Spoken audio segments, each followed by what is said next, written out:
My name is Holly Archer. I am 34 years old. And the last time my parents saw my daughter, they sent her home shaking. She was 7. She walked through the front door holding a wrapped box against her chest like it might explode. Her eyes were red. Her lower lip was trembling. "Grandpa said to give you this," she whispered. He said to tell you not to overreact." I knelt down, took the box, told her to go wash her hands for dinner. Then I peeled back the wrapping paper. What I found inside made me pick up the phone and dial 3 numbers, but the police were only the beginning. What happened over the next 48 hours would crack open every secret my parents had been keeping, and force my husband to face a truth he had been avoiding for years. Welcome back to Calm Drama Stories. This is where family moments get the spotlight they deserve. The messy ones, the hard ones, the ones that change everything. Drop a comment below if you have ever been told you were overreacting when you were just trying to protect your child. Be sure to subscribe. Now let me take you back to the beginning. I grew up in Grover, North Carolina. Small town. The kind of place where everybody goes to the same church and everybody knows whose daughter got into college and whose didn't. In our family, there were 2 children. Derek was the responsible one. I was the sensitive one. That is what my mother Diane called me from the time I could talk. Holly is sensitive. Holly takes things too hard. Holly cries when you look at her wrong. She said it the way you might say someone has a limp. Not cruel exactly, just a fact about a flaw. Derek played baseball. Derek got a summer job at 16. Derek graduated with honors. My mother kept his trophies on the mantle in the living room. My school portrait hung in the hallway behind the coat rack. When I told my parents I wanted to go to nursing school, my mother put down her fork and looked at me the way she looked at stains on tablecloths. "Girls like you should find a good husband first," she said. "Then we'll talk about school." I applied anyway. I was accepted. My father said congratulations once, in the driveway, when my mother was not home. My mother told the neighbors I had left because I was selfish. I paid for every semester with loans and double shifts at a diner called Route 11. 4 years, $217,000 in debt by the time I finished. Not once did my parents offer $1. But here's what I never told anyone. Every month during nursing school, I sent $200 home. Groceries, heating bills, whatever they needed. My mother never mentioned it. Not once. Not to me. Not to anyone. In our family, sensitive meant silent, and silent meant safe. Derek was 3 years older than me, 37 now. He sold medical devices for a regional distributor. Good salary, company car. The kind of job my mother understood because it came with a title she could repeat at church. When Derek bought his first house, my parents gave him $42,000 for the down payment. They handed it over at Thanksgiving dinner like it was dessert. My mother made a speech. My father shook Derek's hand. When Matt and I bought our house 2 years later, my mother said, "I hope you did not stretch yourselves." That was it. No check. No handshake. No speech. I did not resent Derek for any of it. He was a product of the same house I grew up in. He learned early that approval had a price, and he paid it without complaint. He wore the right clothes. He married the right woman. He showed up to every Sunday dinner with a bottle of wine and a compliment for my mother's pot roast. And not once in 37 years, did Derek stand between my mother and me when her words hit bone. There was a Thanksgiving when I was 22. My mother told the entire table that I had gained weight since starting nursing school. Derek laughed. My father looked at his plate. I excused myself and cried in the bathroom for 11 minutes.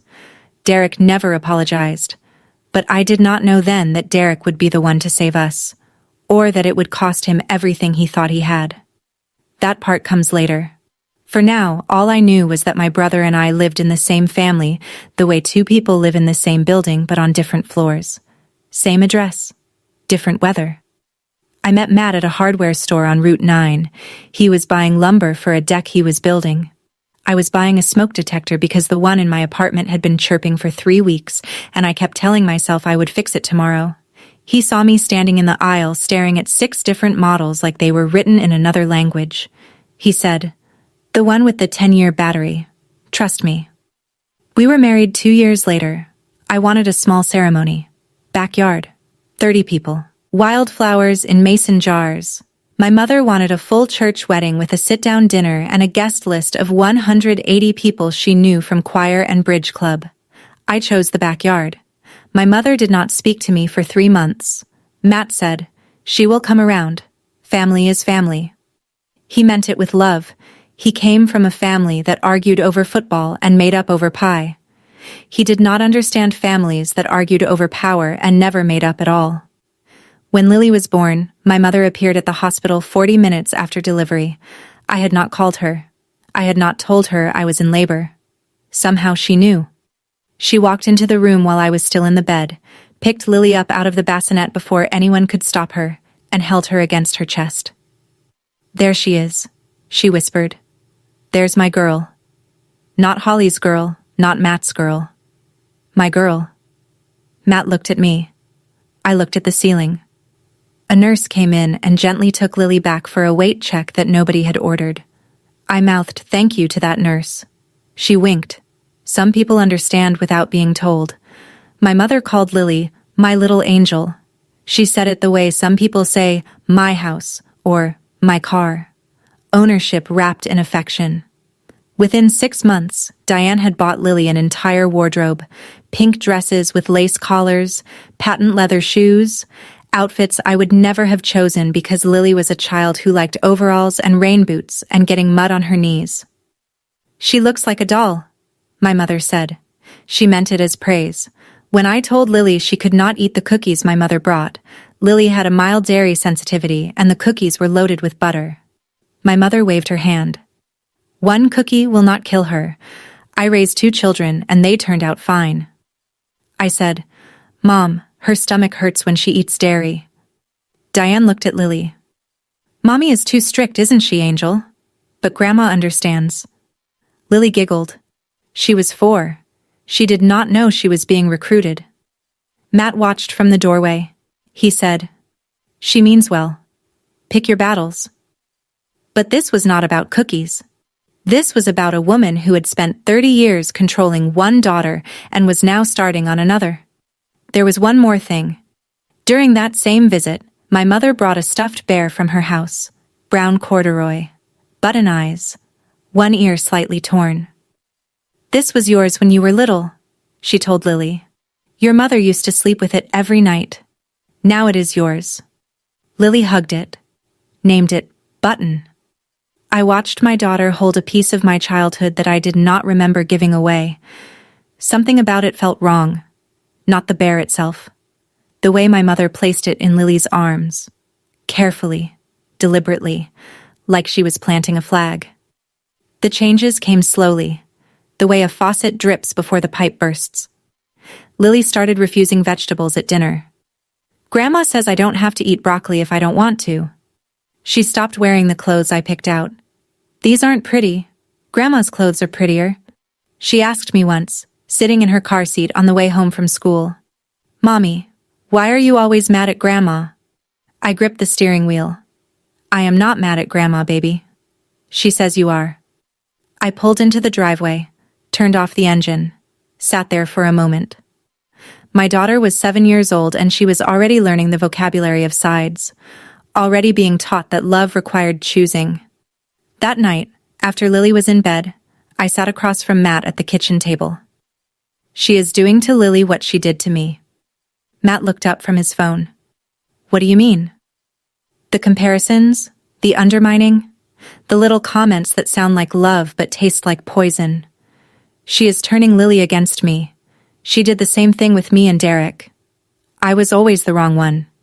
He was always the good one. And now she is making herself the good one and me, the bad one." Matt put his phone down. For the first time, he looked like he was listening. Really listening. "What do you want to do?" "I want to set some rules." Matt nodded. Then he said, "Let me talk to them first." He called my mother that evening. I heard his voice from the other room. Calm, reasonable, the way he always was. Then silence. Then my mother's voice, muffled through the phone, rising. 20 minutes later, My father called back. You are tearing this family apart. I sent my mother a text message on a Tuesday morning. I wrote it 3 times before I hit send. Mom, we need to set some ground rules about time with Lily. I love that you want to be in her life, but some things need to change. She did not reply. Monday, she did not reply. Tuesday, Wednesday, Thursday, Friday, 5 days of silence. 5 days of the punishment she had been using since I was 12 years old. On the 6th day, she posted on Facebook. It was an old photo of her and Lily at the park. Lily was on a swing. My mother was pushing. The caption read, "Missing my angel. Some people don't understand how important grandparents are. Prayers appreciated." 31 likes by noon. 14 comments. Stay strong, Diane. Your grandchild is lucky to have you. Some children don't know what they have until it's gone. I read every comment. My face burned. That same afternoon, Pastor Jim Hollis called. He was the senior pastor at Grace Community Church, where my parents had attended for 23 years, where I had been baptized. Holly, your mother is heartbroken. I've known your family a long time. The Bible says honor thy father and mother. I said, Pastor Jim, I asked my mother to respect my parenting decisions. She responded with 5 days of silence and a public Facebook post. He paused. But she is still your mother, Holly. Yes, I said. She is. I hung up and called my father, asked why my mother had not replied. Richard's answer came the way all his answers came, as a deflection dressed up as advice. You know how your mother is. Don't push her. Tell your mother not to overreact. She is telling you the same. Just let it go, Holly. Let it go. The family motto. The box arrived on a Saturday. Lily had spent Friday night at my parents' house. Matt had agreed to it. I had not wanted her to go, but Matt said, "It is one night. Your mom has been quiet. Maybe she is trying." My father brought Lily home at 10 in the morning. He did not come to the door. He parked in the driveway, walked Lily to the front step, handed her the box, and said something I could not hear from inside the house. Lily told me later what he said. Tell your mother not to overreact. Then he walked back to his truck and drove away without looking back. Lily stood in the doorway holding a box wrapped in yellow paper with little daisies on it. The wrapping was cheerful, deliberate. My mother always wrapped gifts like she was entering a contest, but Lily was not smiling. Her eyes were red. Her lower lip trembled.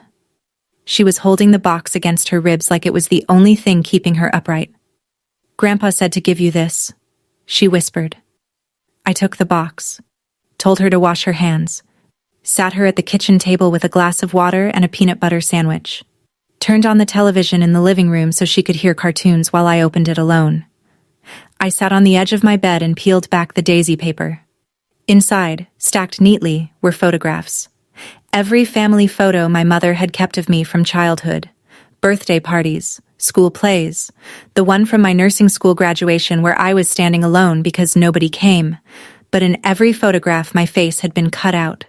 Carefully, with scissors, not torn, cut. Clean lines around my jaw, my forehead, my hair. Every image, precise removal. Beneath the photos, a letter in my mother's handwriting. You chose to abandon this family. We are simply making it official. And beneath the letter, resting at the bottom of the box, button. The stuffed bear. I picked it up. It was heavier than I remembered. I turned the bear over in my hands, ran my thumb along the belly seam. The original stitching was tight and even, factory work from 20-some years ago. But near the bottom, the thread was different. Thicker. Looser. Someone had opened the bear and sewn it back shut.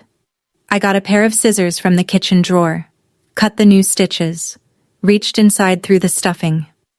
My fingers closed around something flat, smooth, and hard, about the size of a domino. I pulled it out. A small white square with rounded edges, a tile tracker. I knew what it was because 2 nurses on my floor used them to find their car keys. This one was active. The tiny light on its face blinked once every 3 seconds. For a moment I sat perfectly still, Then I did what I do at work when a patient's vitals go wrong. I stopped feeling and started acting. I placed the tracker inside a Ziploc bag from the kitchen, sealed it, set it on the counter. I picked up my phone and dialed 911. I would like to report a tracking device placed on my child's belongings without my knowledge or consent. The dispatcher asked me to stay on the line. I did. Then I called Rachel Torres. My best friend since our sophomore year of college, now a paralegal at a family law firm in Charlotte, the kind of person who answers her phone on the first ring when your voice sounds like mine did. I need you here, I said. Now. On my way. I hung up and looked at the kitchen doorway. Lily was watching cartoons, eating her sandwich. She did not know that the bear she had slept with at Grandma's house had been tracking every mile of her life. My phone buzzed. A text from my mother sent 20 minutes earlier. Did Lily get home safe? The question used to sound like love. Now it sounded like surveillance. Rachel arrived 8 minutes before the police. She walked through the door, looked at my face, looked at the counter where the Ziploc bag sat next to the pile of cut photographs, and said nothing for a full 5 seconds. Then she said, "Where is your phone?" "Right here." "Start screenshotting every text your mother has sent you in the last 6 months. I will photograph the physical evidence." That was Rachel. No panic. No sympathy speech. Just the next step. She photographed the box, the wrapping paper, the photos with the faces cut out, the letter, the bear with its belly slit open, and the tracker in the bag. She arranged them on the table and shot each item from 3 angles, then took a wide shot of everything together. Officer Martinez arrived at 11:14. He was calm, professional. He looked at the tracker and wrote something in his notebook. "Ma'am, placing a tracking device on another person's property without their consent is a criminal offense in this state. Were you aware of the device before today?" "No."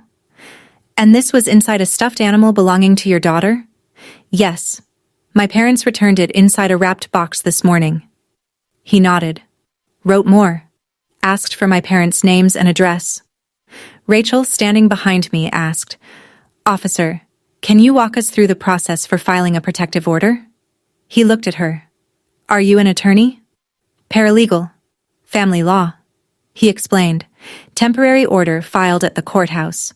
Judge reviews ex parte. If evidence supports it, the order is usually granted the same day.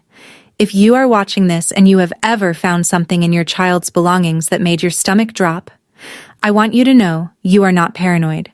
You are paying attention. Drop a comment below. Tell me your story. And if you have not already, hit that subscribe button. I will be right here." The front door opened again, but it was not Matt. It was Derek. He stood on the front step wearing a wrinkled button-down and jeans. His eyes were raw.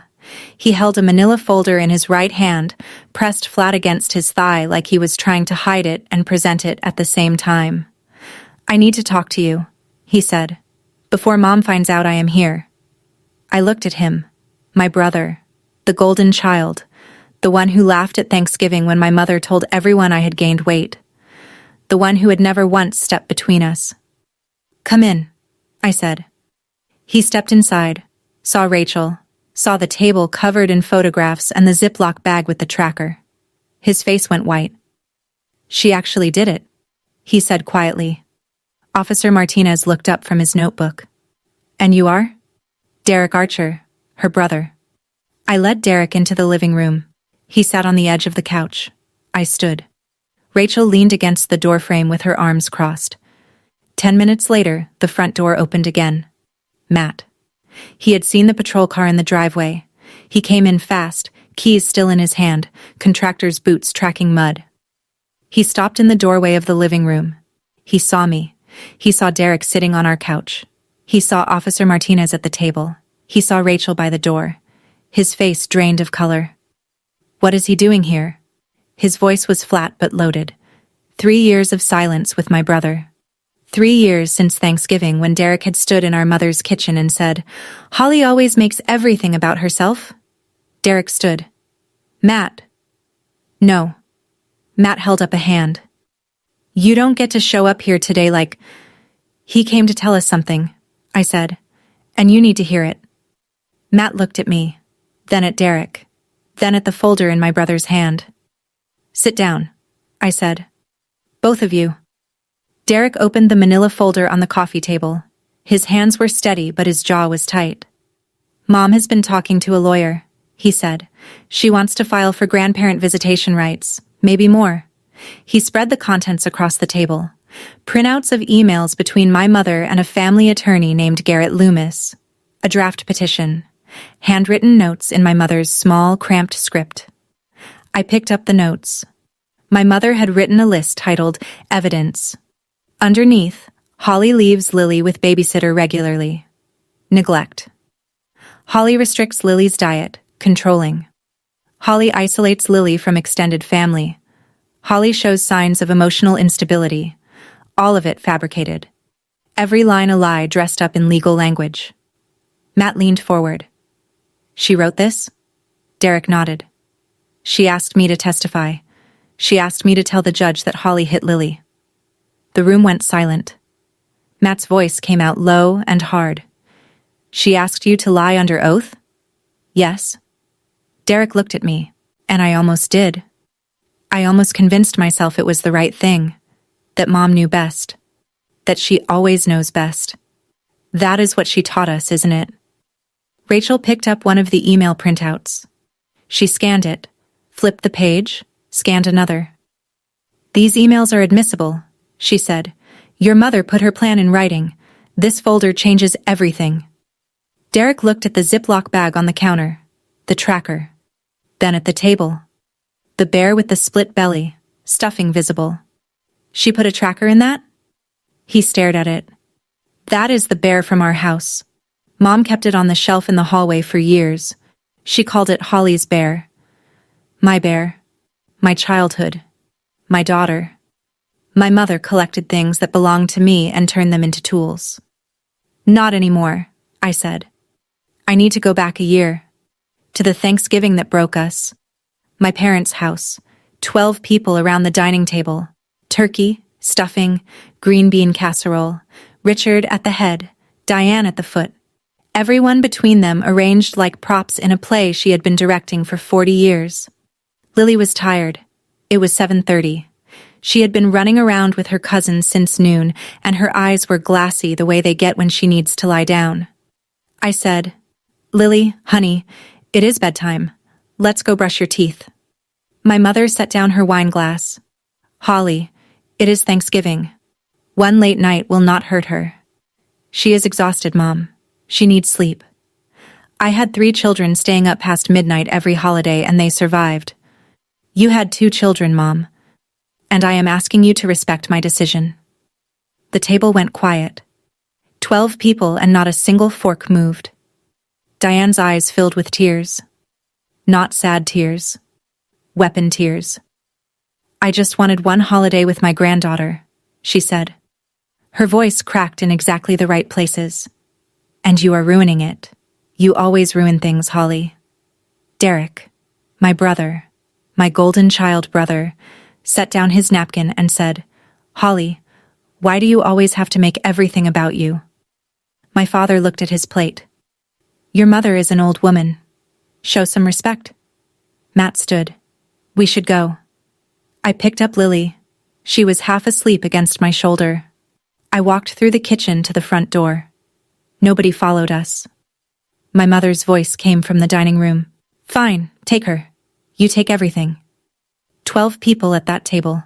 Not one of them said a word. I buckled Lily into her car seat. Matt started the engine. We drove 37 minutes home in silence, back in the living room. Present day. Derek reached into the folder again and pulled out a stack of photocopied pages. There is more, he said. The pages were copies of a small notebook. My mother's handwriting, line after line, in blue ink.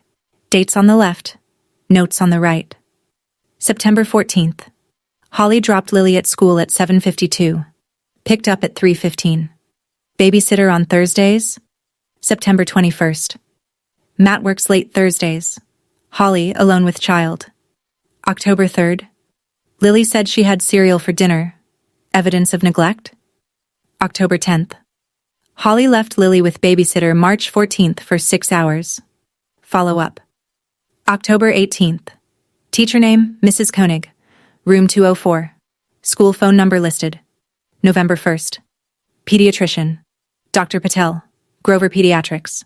Holly missed Lily's flu shot. Reschedule. Neglect pattern? The list went on. Page after page. 7 months of entries.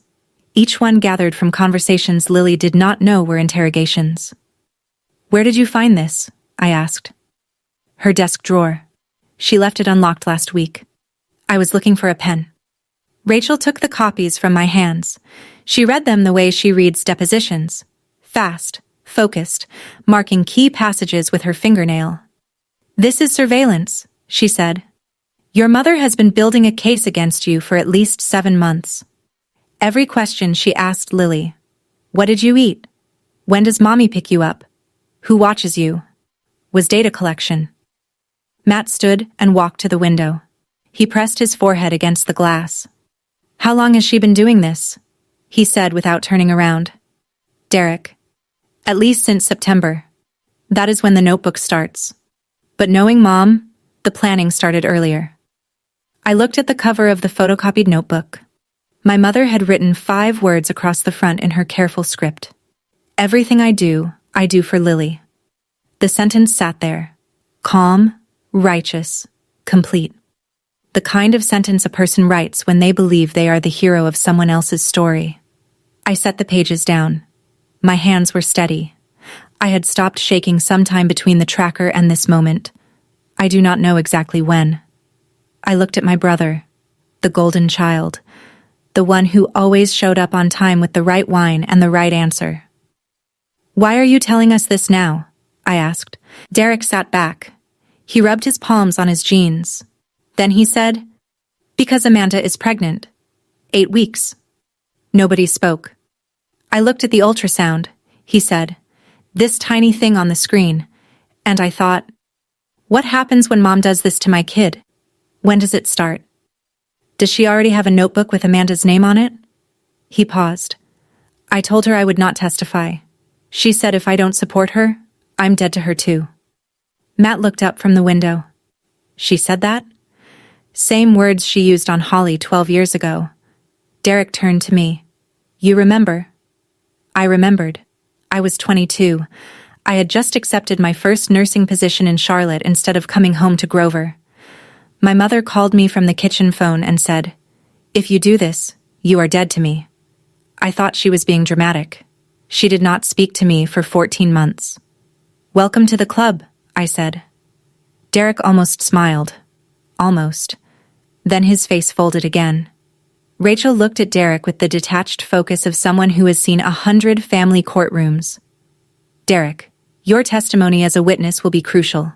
You can confirm the notebook, the custody plan, and the request to fabricate evidence. Are you willing to do this formally? Derek nodded. Yes. One more thing, Derek said. Mom's own mother, Grandma Ruth, did the same thing to her.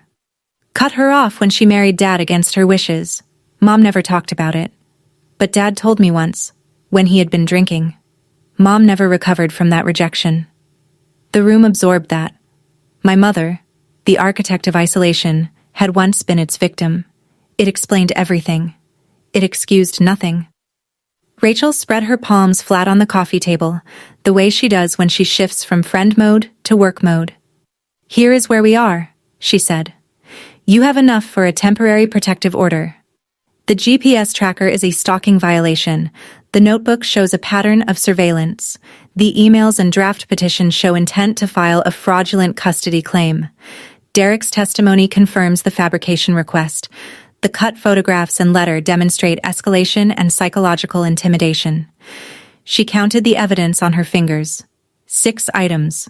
6 reasons a judge would listen. I walked to the hallway and looked into the living room. Lily was curled on the sofa, asleep. Her shoes were still on. Her sandwich was half eaten on the armrest. Matt came up behind me. Are you sure?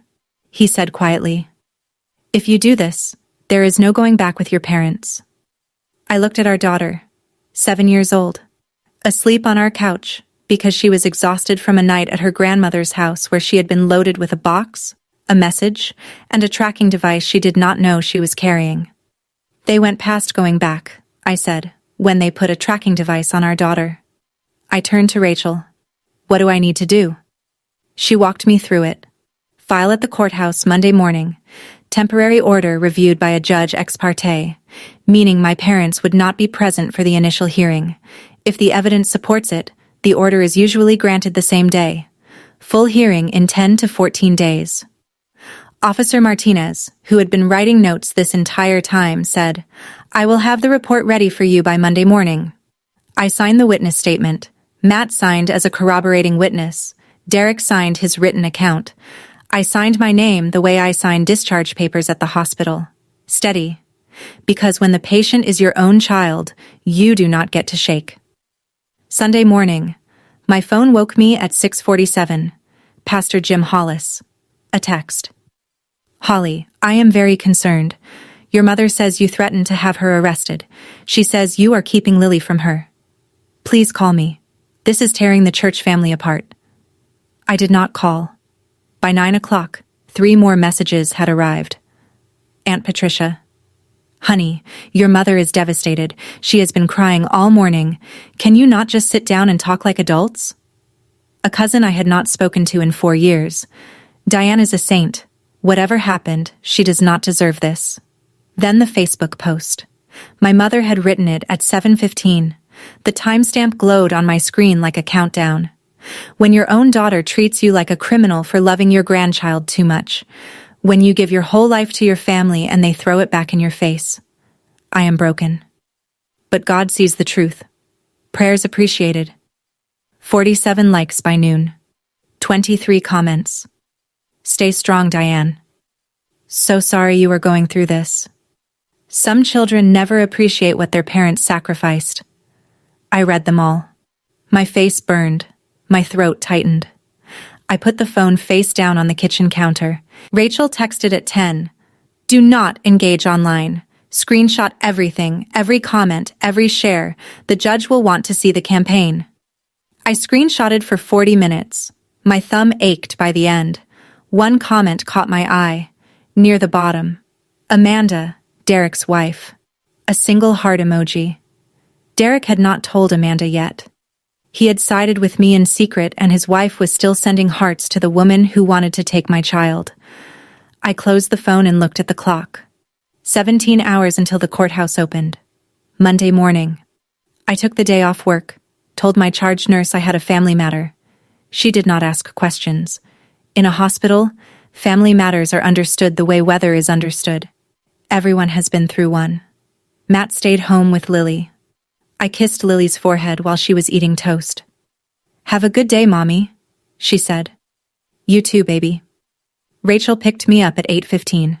She drove. I held the evidence folder on my lap.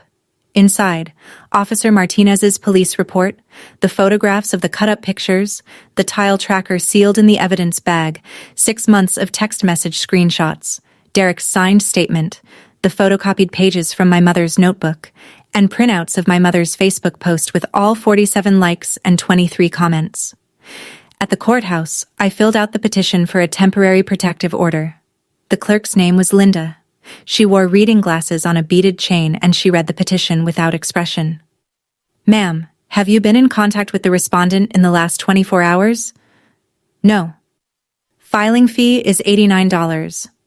I paid with the credit card I got when I turned 18, the one my mother told me I would never be responsible enough to have. The judge reviewed the petition ex parte that afternoon. Temporary restraining order, granted. My parents were served at 4:12. A deputy knocked on their door in Grover and handed the papers to my father. At 4:17, my phone rang. Richard. I did not answer. The voicemail was 31 seconds long, my father's voice, shaking. What have you done? Your mother is on the floor crying. Are you happy now? I looked at the evidence bag on the passenger seat. The bear was inside it, button eyes staring up through the plastic. The hearing was set for 12 days out. 12 days is not a long time, unless your mother is Diane Archer. Day 2. A letter arrived from Garrett Loomis, my mother's attorney. Formal letterhead. Thick paper. My client wishes to resolve this matter amicably. She proposes mediation as an alternative to court proceedings. Rachel read it over the phone. Mediation is a stalling tactic. She wants to delay the hearing and wear you down. Respond through the court process only. Do not engage. Day 4. Pastor Jim showed up at my front door in his Sunday blazer, holding a Bible like a clipboard. Holly, I really think you should reconsider. This will tear the family apart. I stood in the doorway. It is already apart, Pastor Jim. I did not do the tearing. He opened his mouth to say something else. I closed the door. Gently. Day 6. My mother went to Lily's school. She walked into the front office and volunteered to help with the second grade reading program. The school secretary, who did not know about the protective order, gave her a visitor badge. Lily's teacher called me at noon. Mrs. Archer, your mother was in the hallway outside Lily's classroom this morning. I called Rachel. Rachel called the school and faxed a copy of the temporary restraining order. Day 8. An anonymous letter in our mailbox. Typed on plain white paper. No return address. Children need their grandparents. Think about what you are taking from Lily. Day 10. My father drove to Matt's job site. He stood by Matt's truck and waited until Matt came out. Son, you need to talk some sense into my daughter. Matt put down his tool belt. She is not your daughter right now. She is my wife, and you need to leave before I call the police. Richard left. Slowly. Like a man who has run out of people to send. I counted the days. 2 more until the hearing. Day 9. Bedtime. Lily was in her pajamas, purple ones with little stars. I was tucking the blanket around her shoulders the way she liked, tight on the left side, loose on the right so she could stick her foot out. She looked up at me. Her face was serious. The kind of serious that 7-year-olds wear when they have been holding a question for days. Mommy, am I the reason Grandma is sad? I stopped breathing. Then I sat on the edge of her bed. No, baby. You are not the reason anyone is sad. But Grandma said I was her angel. Did I stop being her angel? I put my hand on her cheek. She was warm. She smelled like lavender soap and toothpaste. She was asking me a question no 7-year-old should have to ask. You are always an angel, I said. But some people use that word as a leash, not a wing. She did not fully understand, but she leaned into my hand and closed her eyes. I kissed her forehead. I turned off the lamp. I closed the door until it was open just a crack, the way she liked. Then I walked to the kitchen, sat at the table, pressed my palms flat on the surface until they stopped trembling. My daughter asked me if she was the reason her grandmother was sad. That question came from somewhere.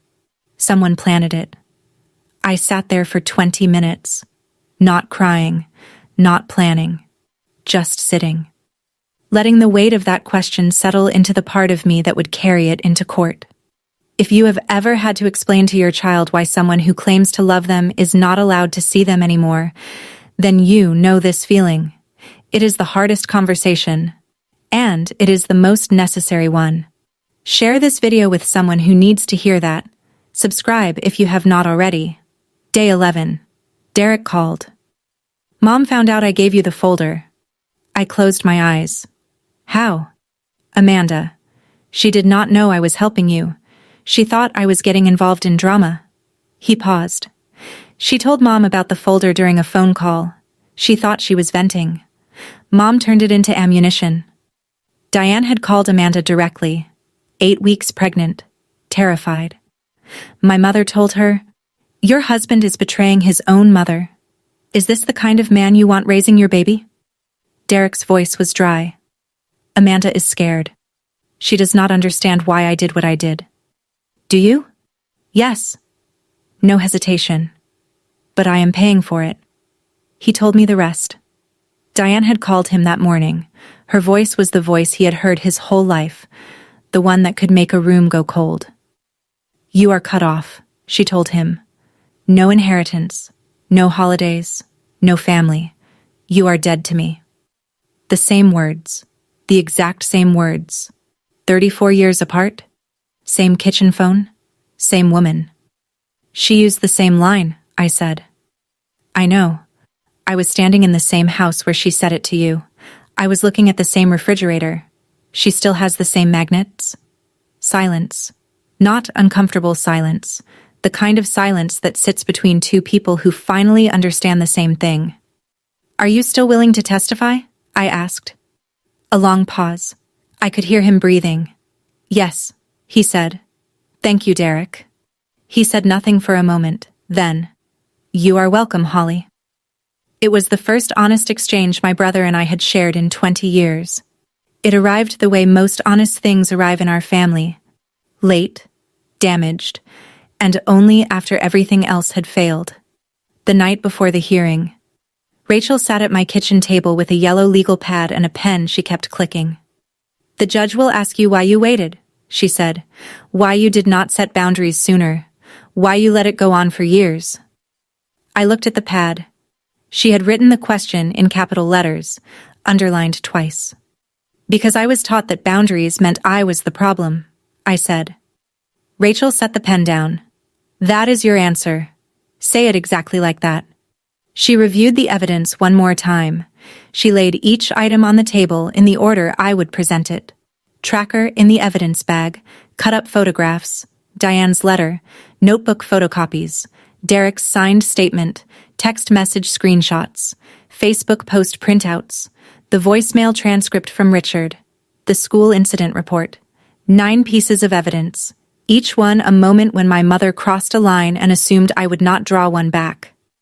Rachel said, Diane will cry. Her attorney will paint her as a devoted grandmother who is being punished for loving too much. The judge will listen. Judges always listen to crying grandmothers. She leaned forward. But evidence does not cry. Evidence sits on a table and tells the truth whether anyone wants to hear it or not. I went upstairs, laid out my outfit for the morning, navy blouse, gray slacks, low heels, professional, quiet. The uniform I wore when I had to deliver hard news to parents at the hospital. Matt was in the bedroom. I am coming with you, he said. I know.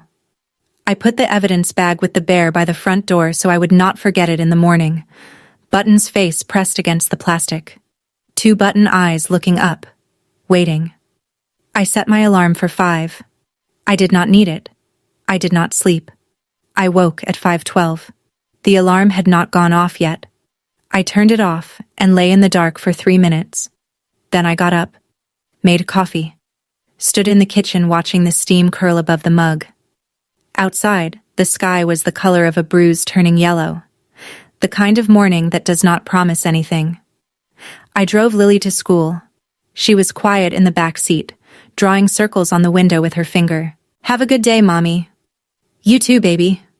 I watched her walk into the building, purple backpack, ponytail bouncing. She waved once from the door. Matt drove us to the courthouse. Rachel met us in the parking lot. She was wearing her serious shoes, black flats she kept in her desk drawer for court days. Derek is already inside, she said. He looks like he has not slept. We walked in. The hallway smelled like floor wax and vending machine coffee. A bailiff directed us to courtroom 3. I saw them before they saw me. Diane and Richard were sitting on a bench outside the courtroom. My mother was wearing a church dress. Floral print, modest neckline, pearl earrings, full makeup. Her hair was set. She looked like a woman going to Sunday service, not a stalking hearing. Richard sat beside her in a gray suit. The same gray suit he wore to my nursing school graduation. The one event he had attended without Diane telling him not to. My mother looked up. She saw me. Her face cycled through 3 expressions in 2 seconds. Surprise, hurt, anger, and settled on something I had never seen before. Something between defiance and desperation. I walked past her. I did not speak. I did not look back. She wore her pearls to court. I wore my evidence. Judge Catherine Walsh presided. Small family courtroom. No jury. No gallery. Just 2 tables, a bench, a clerk, and a bailiff who looked like he had seen every version of this story. Diane's attorney, Garrett Loomis, stood first. He was tall, silver-haired, the kind of lawyer who owns cufflinks. Your Honor, my client is a devoted grandmother who simply wants to maintain a loving relationship with her grandchild. The petitioner is overreacting to normal family disagreements. Overreacting. The word landed in the courtroom the way it had landed on me my entire life.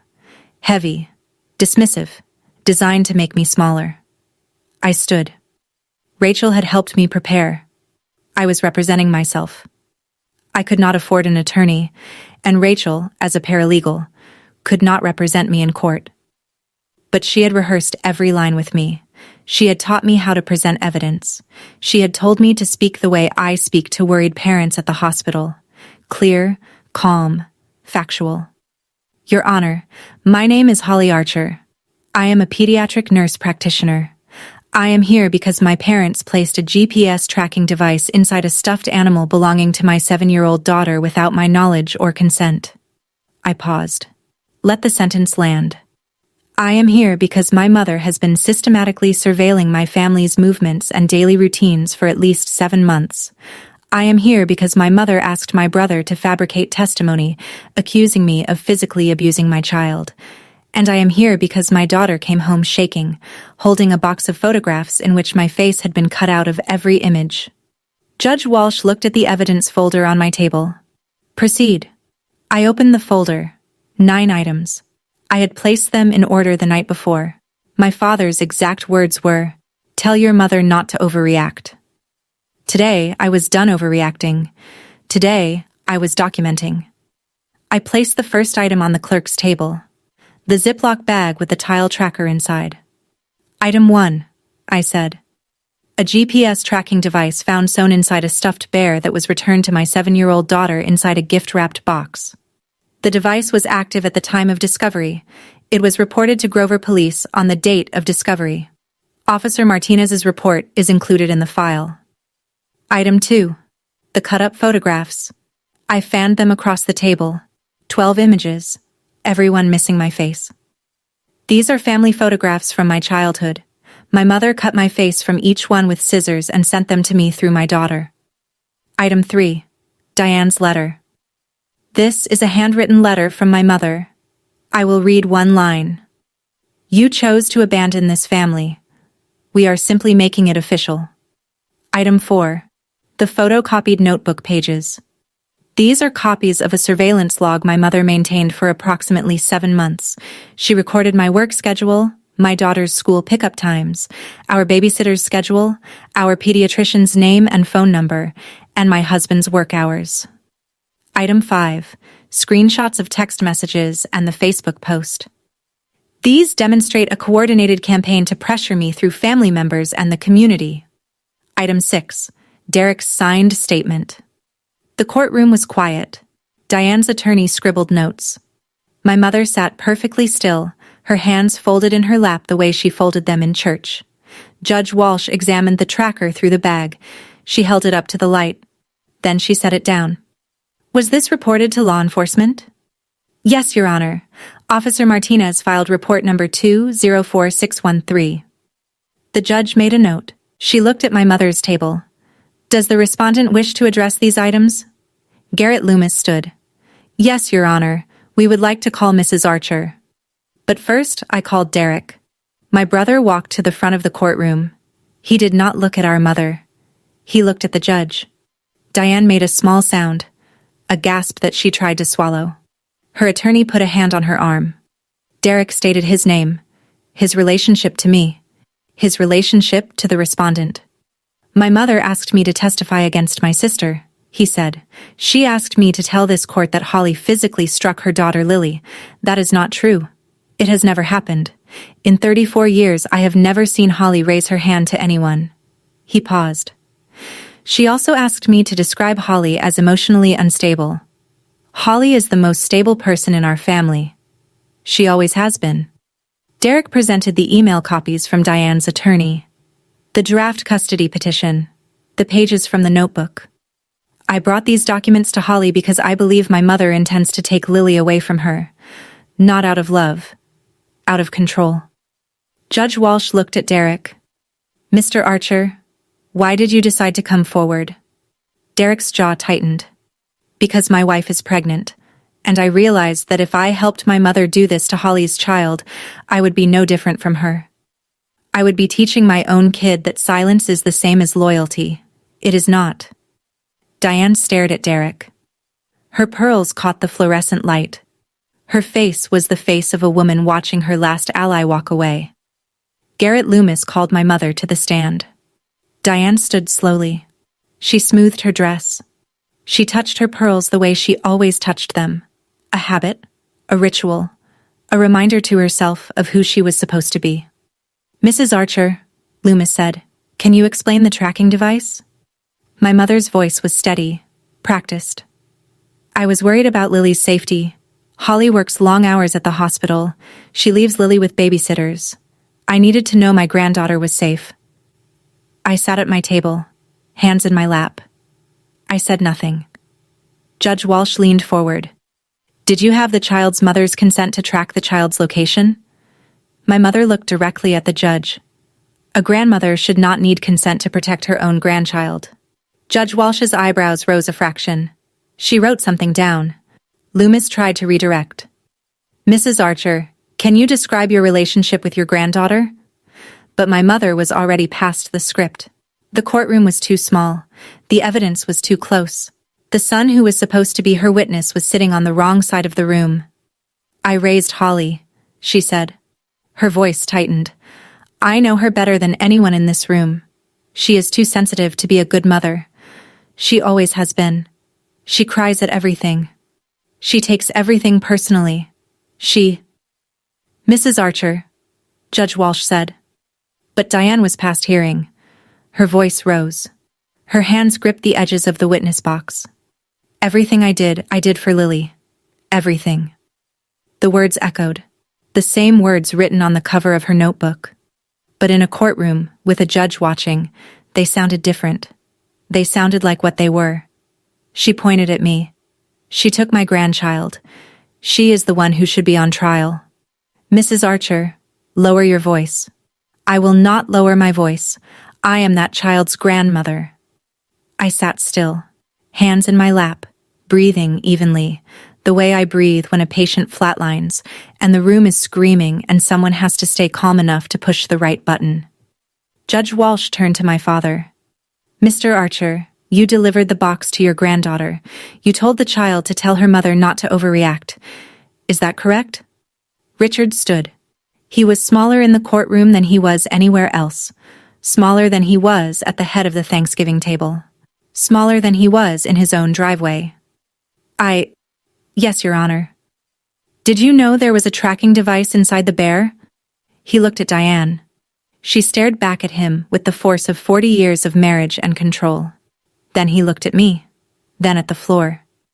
She told me it was just old things, he said. Keepsakes. Things from Holly's childhood. Richard, don't... My mother started. I did not know about the tracker. His voice cracked. The first crack I had heard in 34 years. But I should have opened the box. I should have opened a lot of things. The courtroom was silent. I am sorry, Holly, he said. I looked at my father. 64 years old. Gray suit. Hands that had built a shed in the backyard when I was 10, but had never once built a wall between me and my mother. I nodded. I did not speak. There was nothing to say that the judge needed to hear. Diane stared at Richard, her enforcer, her messenger. The man who had done every hard delivery so she could keep her hands clean. He had broken rank. In front of a judge. In front of their children. In front of the woman who had held the pen for 40 years while he held the page. She was alone now, and she knew it. Judge Walsh reviewed her notes for 90 seconds. The courtroom was so quiet I could hear the fluorescent light buzzing above us. I have reviewed the evidence presented, she said. The placement of a tracking device on a child's personal belongings without parental consent constitutes a violation of this state's stalking statutes. She looked at my mother. The systematic documentation of the petitioner's schedule and daily activities, combined with the attempt to solicit fabricated testimony for a custody petition, demonstrates a pattern of harassment and intimidation. She paused. A permanent protective order is granted. Diane Archer and Richard Archer are prohibited from contacting Holly Archer, Matthew Archer, or the minor child Lily Archer, directly or through third parties, for a period of 2 years. My mother stood. 2 years? She cannot keep Lily from me for 2 years. Garrett Loomis put a hand on her arm. She shook it off. Mrs. Archer, you are also ordered to undergo a psychological evaluation before any future petition for contact can be considered. A psychological?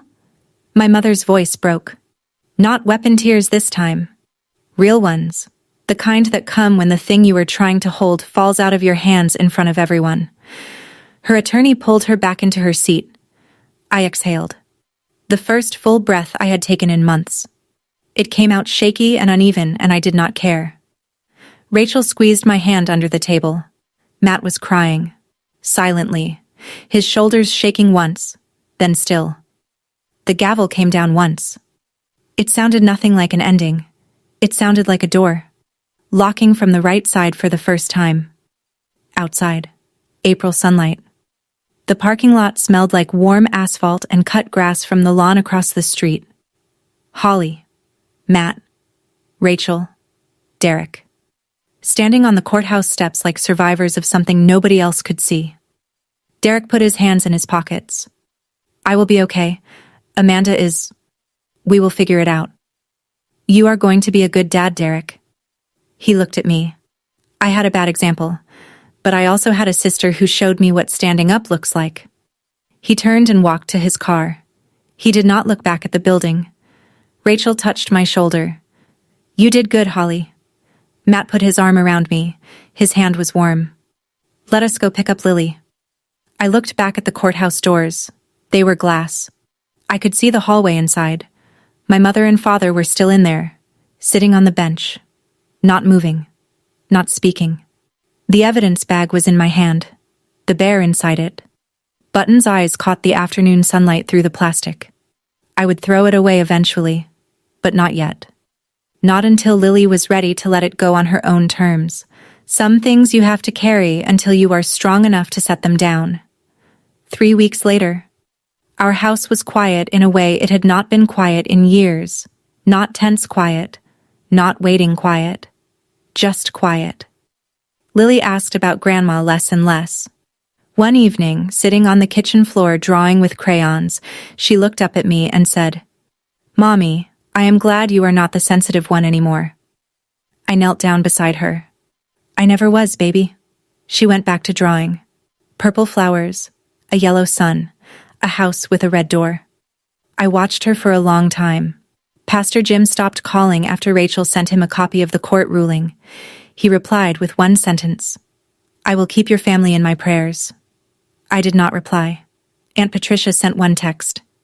I did not know about the tracker. I am sorry. I replied. Thank you. Nothing more. She did not write back. Derek and Amanda had their first full ultrasound. Derek texted me a photo. A blurry gray oval with a white curve that might have been a spine. I sat in my car in the hospital parking lot and cried for 4 minutes. Then I wiped my face and went back to work. Richard sent one letter. Not to me, to Matt. 3 sentences in his careful handwriting. I am getting help. I should have done this 40 years ago. No response expected. Matt showed it to me. I read it once and put it in the kitchen drawer. My mother did not contact anyone. I did not know if that was compliance or strategy. I had stopped trying to predict her. Predicting Diane was a full-time job. I no longer had the energy to work. I changed the locks, installed a camera doorbell, bought Lily a new stuffed bear from a toy store downtown. Soft gray fur, floppy ears, no history. She named it Cloud. They told me I was overreacting. For 34 years, that was the word they used to keep me small. Overreacting when I cried as a child. Overreacting when I set a bedtime. Overreacting when I found a tracking device sewn into my daughter's stuffed bear. But here is what I learned. The people who call you dramatic are usually the ones putting on the show. And the people who tell you not to overreact are the ones who are counting on your silence. That is my story. A wrapped box. A shaking child. And one word. Overreact. that lost its power the day I stopped believing it. If this story reminded you of someone you love, share it with them. Subscribe, leave a comment, and I will see you in the next one.